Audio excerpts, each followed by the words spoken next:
Hi friends, welcome to Sudhasri kitchen. இப்போ நீங்கள் பார்த்துட்டு இருக்கிறது நமக்கு வழக்கமாக பெட்டி கடையில் கிடைக்கிற இந்த பால் பேடா. அதை தான் நம்ம இன்றைக்கி வீடியோவில் பார்க்க போகிறோம். ரொம்ப ஈஸியான முறையில் செஞ்சுருக்கோம். குழந்தைங்க ரொம்ப விரும்பி சாப்பிடுவாங்க. இந்த ரெசிபி வந்து ரொம்ப சிம்பிளாக டக்குன்னு நம்ம ஒரு 5 நிமிஷத்துலேயே இதை செஞ்சிடலாம். இந்த அருமையான பால் பேடா எப்படி இருக்குதுன்னு பார்க்கலாமா? கிட்ட எவ்வளோ சூப்பராக இருக்கு பாருங்கள். சாஃப்டாகவும் இருக்கும், அதே சமயத்தில் நம்ம கடித்து சாப்பிட்றதுக்கும் ரொம்ப நல்லாயிருக்கும். குழந்தைங்க ரொம்ப விரும்பி சாப்பிடுவாங்க. இந்த அருமையான பால் பேடாவை எப்படி செய்கிறதுன்னு வீடியோக்குள்ளே போய் பார்க்கலாமா? பெட்டி கடையிலலாம் கிடைக்கிற மாதிரி பால் பேடா நம்ம இன்றைக்கி செய்ய போகிறோம். அதுக்கு முதல்ல அரை கப்பு ஜீனி எடுத்துக்கிறேன். இது எல்லாமே அடுப்பில் வைக்காமல் வெளியில் வச்சு கலந்துட்டு அதுக்கப்புறம் தான் அடுப்பில் சேர்க்கணும். அரை கப்பு பால், ஒரு 3 ஸ்பூனுக்கு நெய் சேர்த்துக்கலாம்.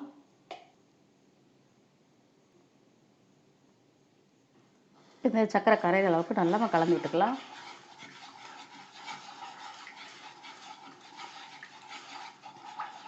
பாலும் சர்க்கரையும் நல்லா கலந்துருச்சு. அடுத்தது ஒரு கப் பால் பவுடர் எடுத்திருக்கேன், இதை சேர்த்துக்கலாம். சேர்த்துட்டு நல்லா கைவிடாமல் கலந்து எடுத்துக்கலாம். இது நல்லா கட்டி இல்லாமல் நல்லா நம்ம கரைச்சி எடுத்துக்கலாம். ரொம்ப சீக்கிரமாக இந்த ஈஸியாக இந்த மில்க் பேடா பண்ணிடலாம். நம்ம கடையில் காசு கொடுத்து குழந்தைங்களுக்கு வாங்க வைக்காமல் நம்ம இந்த மாதிரி வீட்டிலே செஞ்சு கொடுத்தா குழந்தைங்க ஆசையாக சாப்பிடுவாங்க, உடம்புக்கும் நல்லது. பால் பவுட்ரு, சர்க்கரை, பால் இந்த 3 பொருளையும் நல்லா கலந்து விட்டாச்சு. கொஞ்சம் கூட கட்டி இல்லாமல் இருக்கணும், அந்த மாதிரி மட்டும் பார்த்துக்கிட்டா போதும். இந்த மாதிரி பதத்துக்கு வந்த பிறகு அடுத்தது நம்ம இப்போ கரெக்டான அளவில் நம்ம இதை கலந்து அடுப்பு மேலே வச்சாச்சு. இப்போ நம்ம அடுப்பு ஆன் பண்ணிக்கலாம்.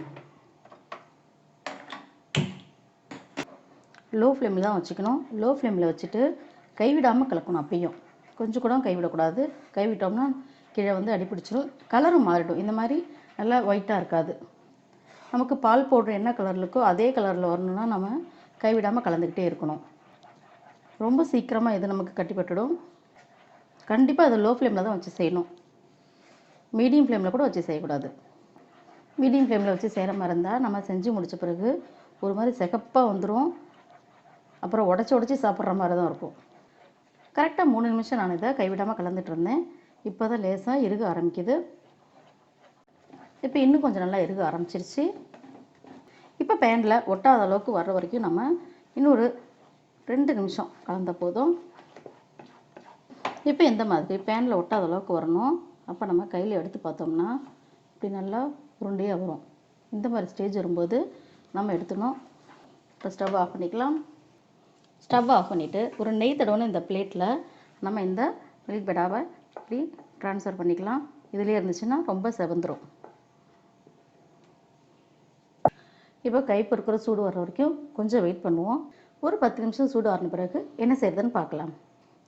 இப்போ நம்மளுடைய பால் பேடா வந்து கை பொறுக்கிற சூடு வந்துருச்சு. அடுத்தது கையில் கொஞ்சம் நெய் அப்ளை பண்ணிக்கலாம்.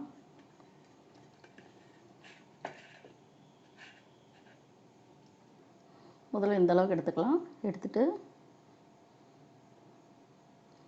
இப்படி உருளை ஷேப்பில் நம்ம முதல்ல செஞ்சுக்கணும். உருளை ஷேப்பில் செஞ்சுட்டு அதுக்கப்புறம் இந்த கட்டவரில் வச்சு இப்படி அமர்த்தி விட்டோம்னா நமக்கு கடையில் கிடைக்கிற பால் பேடா மாதிரி டிசைன் வந்துடும். மொத்தமாக இருக்கும், இதே மாதிரி இருக்கும். இப்போ இதுக்கு நடுவில் நம்ம டிசைன் பண்ணுறதுக்கு நடுவில் பாதாம், பிஸ்தா இந்த மாதிரி ஏதாவது செஞ்சாலும் குழந்தைங்க ஆசையாக சாப்பிடுவாங்க. இன்றைக்கி நான் வந்து சாக்கோ சிப்ஸ் வைக்க போகிறேன். இந்த மாதிரி செஞ்சு கொடுத்துட்டா ரொம்ப ஆசையாக சாப்பிடுவாங்க குழந்தைங்க. இப்போ இது இளம் சூடில் தான் இருக்குது. இப்போ இளம் சூடில் இருக்கும்போதே இதை நம்ம எடுத்து ஷேப் செஞ்சிட்டோம்னா கரெக்டாக இருக்கும். இந்த மாதிரி எல்லாத்தையும் ரெடி பண்ணி எடுத்துகிட்டு வந்துடுவோம்.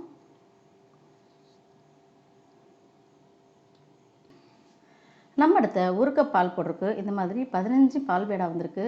ரொம்ப சூப்பராக, ஈஸியாக, டேஸ்டியாக, குழந்தைங்களுக்கு பிடிச்ச மாதிரி இந்த மாதிரி நம்ம செஞ்சு கொடுத்தோம்னா உடம்புக்கு ரொம்ப நல்லது. கடையில் எதுவும் வாங்காமல் நம்ம வீட்டிலேயே செஞ்சு கொடுக்க பழகலாம்.